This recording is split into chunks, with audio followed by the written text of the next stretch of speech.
여러분 안녕하십니까. 방송으로 보는 신문 아침의 매일경제입니다. 오늘도 여러분 앞에는 아침 신문이 어김없이 준비되어 있습니다. 그리고 먼저 일면 기사부터 바로 전해드리겠습니다.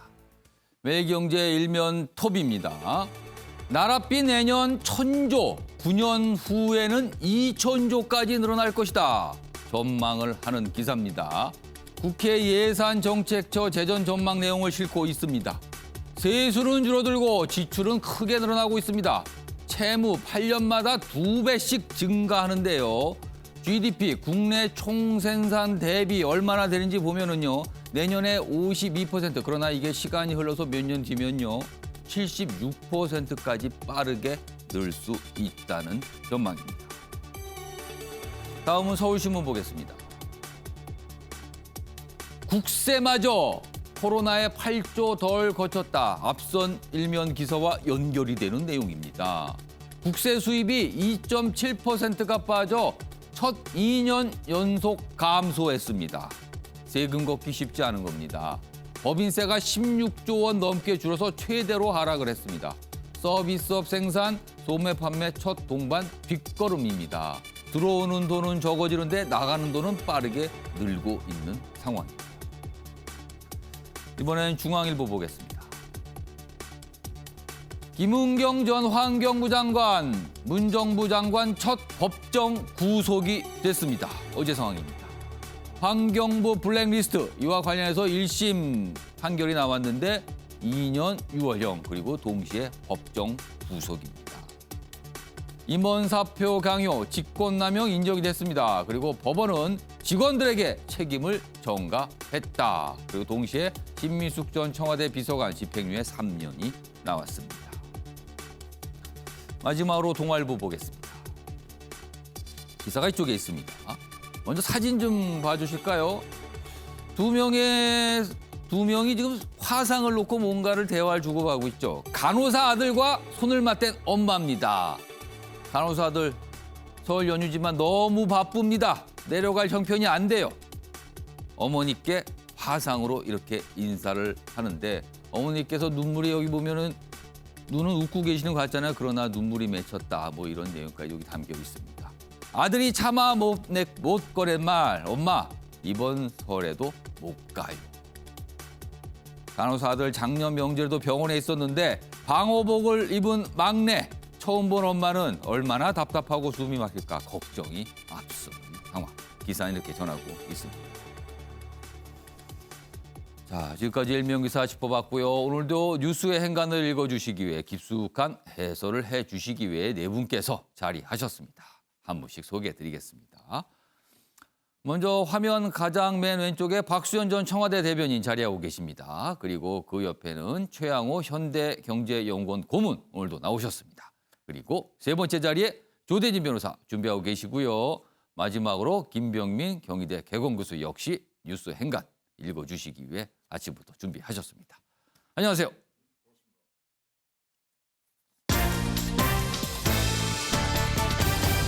오늘 다룰 주요 이슈들을 네 가지 키워드로 정리했습니다. 한눈에 볼 수 있습니다. 아침을 여는 키워드입니다.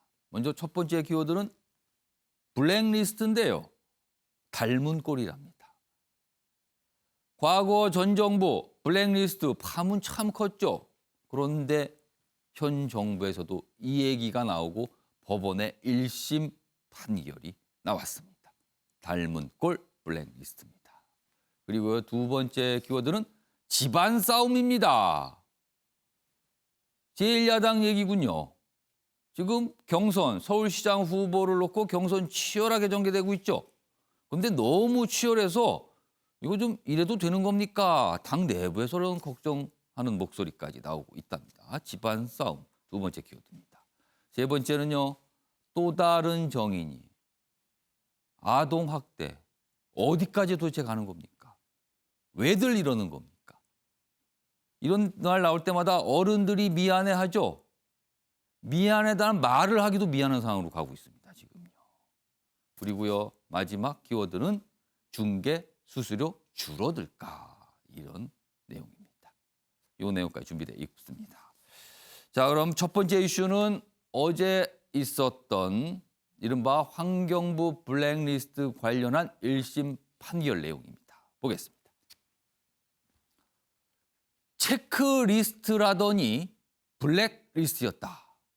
그렇습니다. 처음에 이 문제가 불거졌을 때 체크리스트 정도입니다라는 말이 있었어요. 그러나 법원에서는 블랙리스트 맞습니다라고 인정을 한 겁니다. 김은경 전 환경부 장관 징역 2년 6개월 그리고 문정부 장관 직권남용 첫 구속 이렇게 돼 있습니다. 법정 구속이 됐어요. 법원은 산하 기간에 이처럼 대대적 그리고 계획적 사표 받는 건 못 봤다. 이런 거 처음 봤다. 이렇게 얘기를 했습니다. 관련 기사 하나 더 보겠습니다.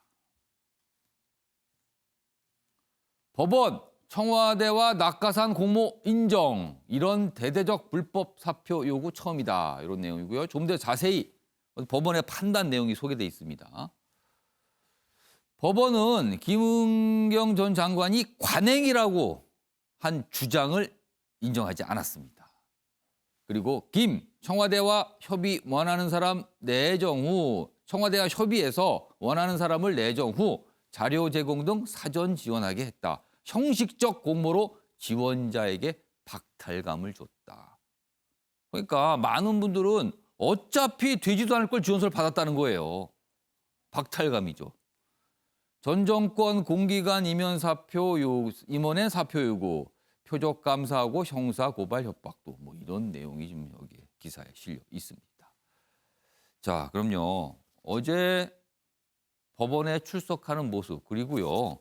벌써 몇 년이 지났군요. 2019년 이 사안이 처음 시작될 때 여야의 입장이 있었거든요. 그 내용까지 묶었습니다. 보시죠.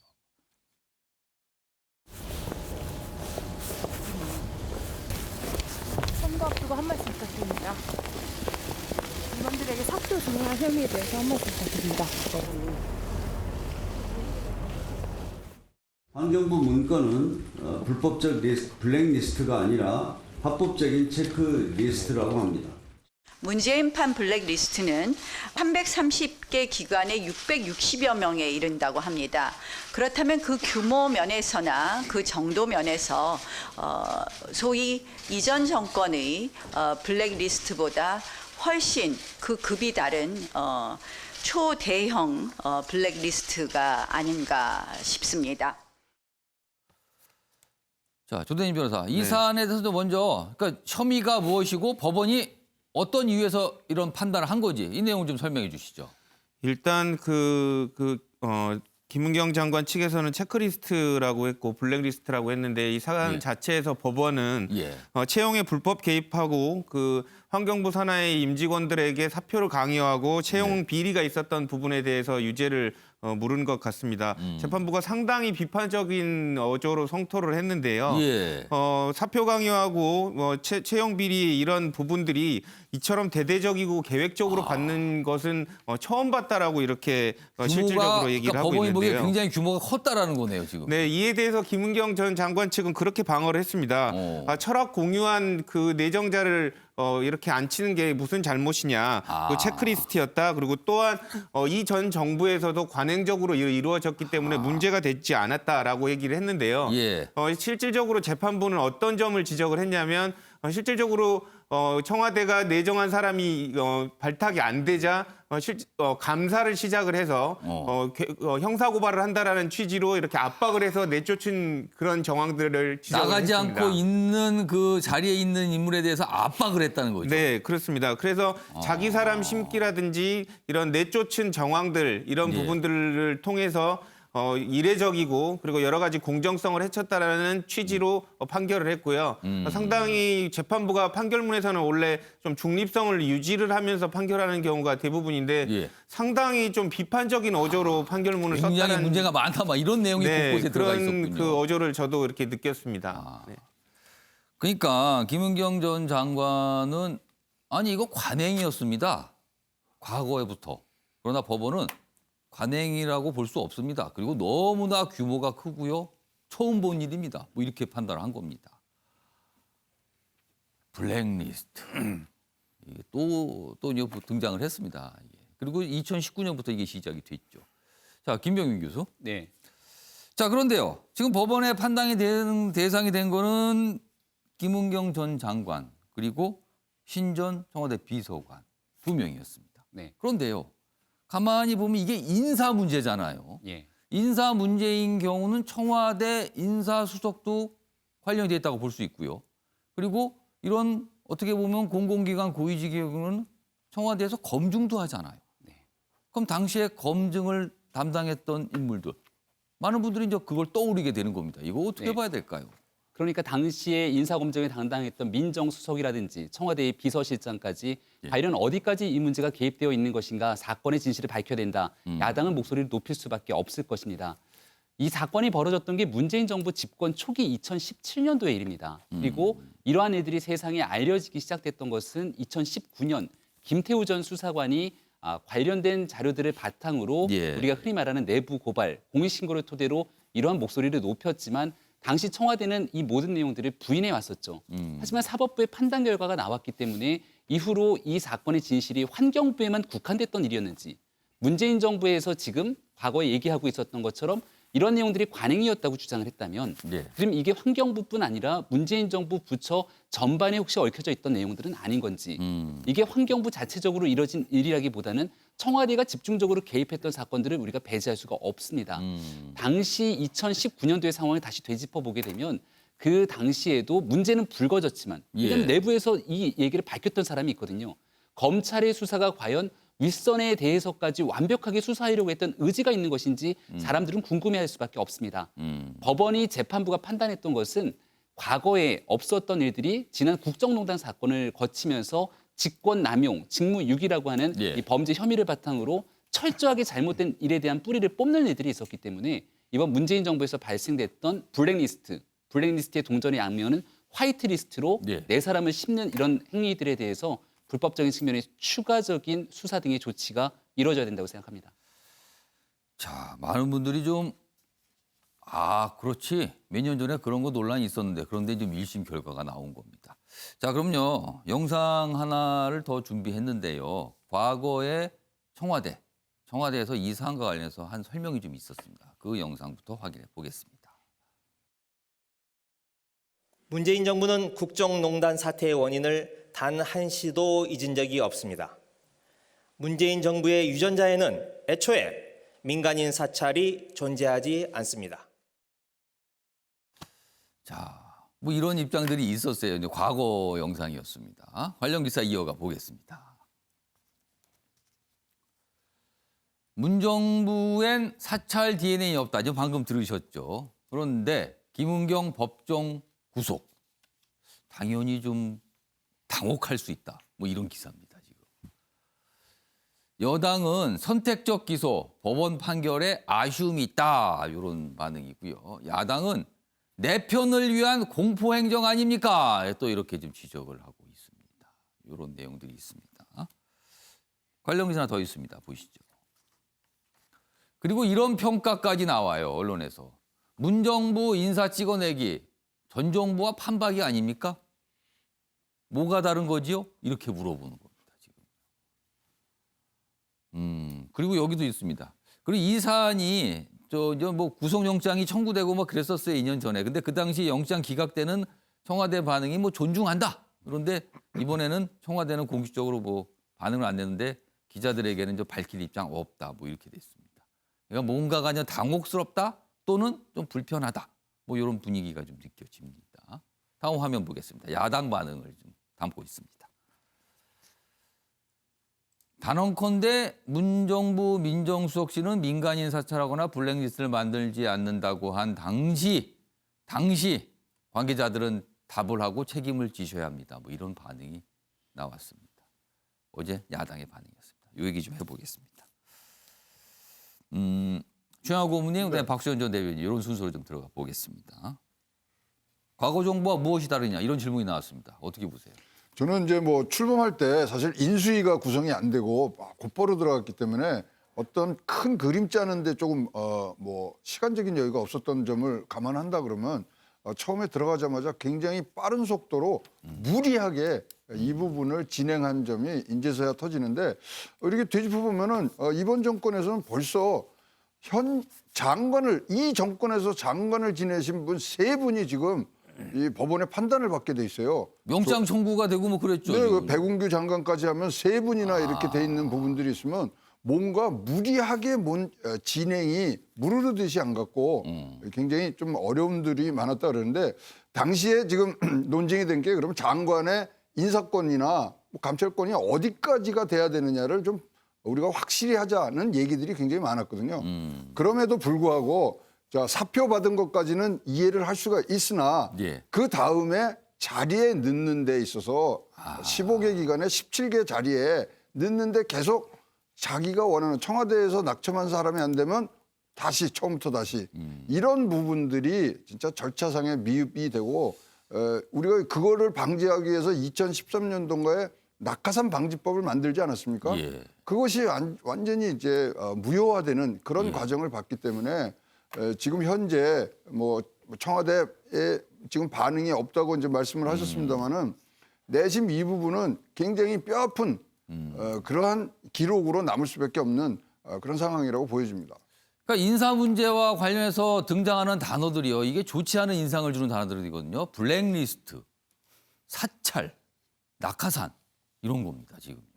이 사안이 이제 그런 것들과 관련된 사안으로 좀 돼 있습니다. 자, 박수현 전 대변인께서는 청와대에 몸담고 계셨잖아요.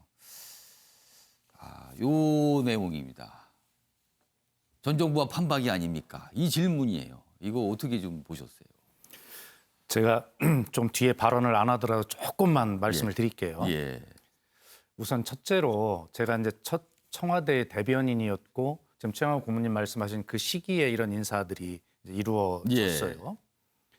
그때 원칙은 이거였습니다. 문재인 대통령의 말씀은 늘 제가 수첩에 여러 차례 기록한 것이어서 지금도 토시 하나 빼지 않고 그대로 외우고 있는데 전 정부에서 임명된 인사들의 임기가 좀 남아 있을 경우에 예. 그것을 빨리 교체하고 싶어도 그렇게 하지 마라. 촛불로 만들어진 민주주의 회복 정부인 우리 정부마저 그렇게 하면 언제 나라를 바꿀 거냐. 예. 늘 이런 거였습니다. 예. 그래서 전체적으로는 저희들은 이런 어떤 전 정부 사람들이라고 해서 인위적으로 찍어내거나 쳐내지 않는다라고 하는 자부심을 가지고 청와대 생활을 했습니다. 그런 원칙을 삼았다는 그렇습니다. 거죠. 예. 그럼에도 불구하고 지금 이러한 일이 한 곳에서 일어난 것 아닙니까? 그런데 이 일이 과연 그렇게 이런 유죄를 받고 법정 구속이 될 만한 그런 블랙리스트인가에 대해서 전혀 저는 동의하지 않습니다. 그러니까 여권의 시각으로 봐서 이거는 좀 법원 판단에 이의 제기를 하신다는 그렇습니다. 말씀이네요. 이 법원은 판결을 한 것이 아니라 정치를 했다라고 저는 그렇게 주장합니다. 뭐 개인적인 의견입니다. 예. 우선 이 법원은 지난번에 뭐 좀 떨어진 이야기입니다만 정경심 교수를 그 4년의 형을 선고하면서 법정 구속을 했어요. 그런데 그것이 바로 그런 형량과 법정 구속을 할 사안인가에 대한 이견이 많이 있습니다. 예. 근데 왜 그런가 들여다보면 개인적 의견이라고 말씀드렸어요. 예. 이 재판부의 구성원인 실명은 제가 얘기 안 하겠습니다. 판사님 한 분은 소위 양승태 사단의 막내 판사라고 알려져 있습니다. 작심하고 보복한 정치 판결이다. 저는 그렇게 말씀을 드릴 수밖에 없고요. 그렇게 보시고 있다는 거죠. 저는 그렇게 봅니다. 개인적으로. 대해서. 그러면 예. 잠깐 한두 가지만 제가 말씀드려 예. 볼게요. 지금 김은경 장관은 전 정부에서도 이런 일들이 관행적으로 있었다라고 했지만 이 법원 판결문은 마치 판결이 아니라 정치 훈계를 하고 있습니다. 그러면서 전 정부에 그런 불법 관행이 있다 하더라도 그것을 타파해야 한다. 타파한다고 가르침을 줄 수는 있지만 그것을 왜 구속합니까? 법원이 그렇게 해도 됩니까? 라고 하는 생각이 들고 그다음에 이 정권 교체계는 통상적으로 이런 정무직에 대해서는 예. 새로운 정권이 뭐라고 이야기를 안 해도 전 정권의 정무직들은 사표를 내고 나가주는 게 관례고 예의입니다. 예. 그런데 이상하게 그 당시에 봤던 하나의 현상은 우리가 임기를 건들지 않는다라는 그런 어떤 메시지를 줘서 그런지 박근혜 정부의 정무직들이 사표를 안 내는 거였어요. 예, 그런 일들이 있었습니다. 예. 그럼에도 불구하고 사실은 제 개인적 경험입니다만 제 아주 친한 선배 한 분이 굉장히 잘 아시는 큰 공기업의 임원이 감사였는데 예. 저한테 전화를 물어왔습니다. 아니 박 대변인 이거 사표를 내야 되는 거 아닌가? 근데 왜 사표를 내라고 안 하지? 그래서 제가 그렇게 말씀드렸어요. 선배님 임기를 건드리지 않을 겁니다. 그래서 그분은 결과적으로 상당히 오랜 기간 그 큰 공기업의 상임 감사직을 임기를 마쳤어요. 그럼 그분은 전 정부에서 임명이 되신 그러면 분이- 당연히 그렇습니다. 예. 그래서 저는 그렇게 노력을 했음에도 불구하고 이렇게 관행적으로 한 부분에서 이런 일들이 그런 분위기에서 있었는데 이것을 법원이 마치 훈계하듯이 예. 그런 정치 판단, 판결을 한 것 자체가 저는 상당히 유감을 표할 수밖에 없다라고 하는 말씀을 드립니다. 알겠습니다. 이 얘기는요. 지금 조대진 변호사 발언기회 요청하셨고요. 김병민 교수께서 발언기회를 드릴게요. 네. 요거는 약간 뭔가 토론처럼 갈 수 있는 주제로 가고 있습니다. 지금요. 먼저 조대진 변호사. 그래서 저는 박수현 전 대변인님 말에 조금 많이 동감을 하는데요. 예. 아까 제가 판결문의 그 어조에 대해서 제가 잠깐 말씀드렸습니다. 그 말씀 아까 강조를 좀 했어요. 그러니까 보통 판결문을 보면 중립적인 시각으로 판사가 기계화된 듯한 판결을 내리는 경우들이 되게 많습니다. 왜냐하면 판사들이 스스로 조심을 하거든요. 내가 이런 정치 성향을 띠면 안 된다라는 예. 그런 그 모습을 보이는데 실제로 이번 판결 같은 경우에는 너무 적나라하게 정권을 비판하는 듯한 내용들이 많이 담겨 있었습니다. 예. 그러니까 그런 내용들을 봤을 때 판사들의 정치적인 성향이 드러나지 않았나 이런 의심을 충분히 할 수 있는 대목이라고 생각을 해서 제가 발언 기회를 요청을 했습니다. 알겠습니다. 자, 김병민 교수께서는 뭐 또 반론 기회를 요청하신 셈이 됐어요, 지금. 예, 몇 번의 말씀하세요. 몸을 담는 인사들이 재판의 결과가 나올 때마다 이와 유사한 얘기들을 하곤 합니다. 가장 대표적인 케이스가 김경수 경남지사가 구속되는 판결이 나타났을 때도 마찬가지로 재판부를 향해서 맹비난을 하게 되죠. 예. 그러고 보니까 김명수 대법원장이 녹취록이 갑자기 생각납니다. 탄핵하자고도 저렇게 설치고 나서는데 내가 법률적인 부분들 차치하고 고려해야 될 부분들이 많이 있잖아. 예. 대한민국의 대법원장이 법률적인 부분들이 아니라 외부의 정치적인 요소들을 고려하게 만들었던 지금의 현 상황은 어디서부터 파생됐을까? 사법부에 대한 삼권 분립의 독립성은 누군가가 짓밟게 된 것인지에 대해서 전 진지하게 숙고해봤으면 좋겠다는 생각이 들고요. 두 번째로 지금 이 상황은 다른 정치적인 상황들 다 배제하고 예. 명확하게 드러난 사실만을 놓고 법률적으로 판단해 본다면 이것이 과연 유죄가 아니라고 얘기할 수 있겠는가? 분명하게 임기가 남아있는 사람을 찍어내도록 강요가 있었고 그 다음에 더 중요한 것은 내정돼 있는 사람이 있는 겁니다. 근데 그 내정돼 있는 사람이 합격하지 못하게 되자 예. 이미 합격해 있는 다른 사람들을 다 불합격 처리하게 됩니다. 대한민국에서 문재인 대통령을 뽑았던 많은 사람들에게 물어보게 되면 과거 선거에 있었던 문재인 대통령의 선거 구호가 마음에 들었다고 합니다. 예. 기회는 평등할 것입니다. 과정은 공정할 것입니다. 결과는 정의로울 것입니다. 저도 사실은 당시에 같은 당에 소속돼 있지는 않았지만 대통령이 그 같은 카피를 보고 마음이 울렁거리더라고요. 기회의 공정, 기회의 평등, 과정의 공정 이 모든 일들을 약속하고 집권하고 촛불 정신을 얘기했던 정권에서 실질적으로 내 사람이 아니면 아무것도 모르고 지원했던 사람들을 우리가 흔히 말하는 들러리를 시킨 겁니다. 예. 그런 방식으로 탈락돼 있었던 인사가 100명이 넘는다고 지금 재판 결과가 나와 있는데 예. 이런 내용들을 다 무시하고 오직 정무적으로 정치적으로 조금 우리에게 불리한 내용들이 있었다는 사실만으로 이러한 법원의 판결을 비판하게 된다면 과연 국민들께서는 어떻게 생각하실까 이런 마음이 듭니다. 주영호 고문님께도 짧게 발언기를 드려야 될 것 같아요. 지금 다 약간 토론처럼 말씀들을 해 주셨어요. 그리고 조대진 변호사, 김병민 교수는 두 번씩 이제 어떤 얘기 입장을 밝히셨는데 사실은 최근에 법원 판단 보면은 현 정부가 굉장히 좀 불편한 결과들이 많이 있어요. 그리고 이번엔 역시 그렇게 반응을 보이는데 청와대와 여당 굉장히 좀 당혹하면서도 불편할까요? 지금 상황 어떨 걸까요?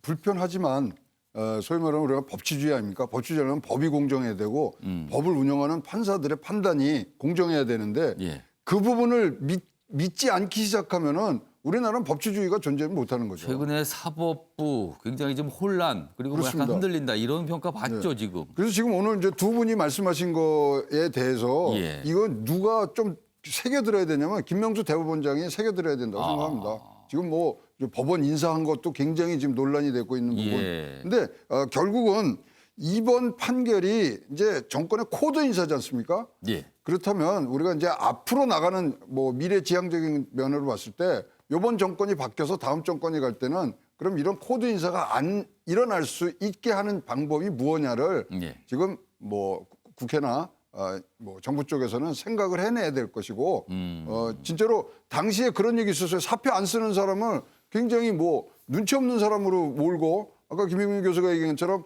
이 내정자 정해놓고 다 들러리 세운 부분들 예. 이런 부분들이 안 생기는 재발 방지에 대한 어떤 교훈들을 이번에는 꼭 갖고 가야 되지 않겠냐 보여집니다.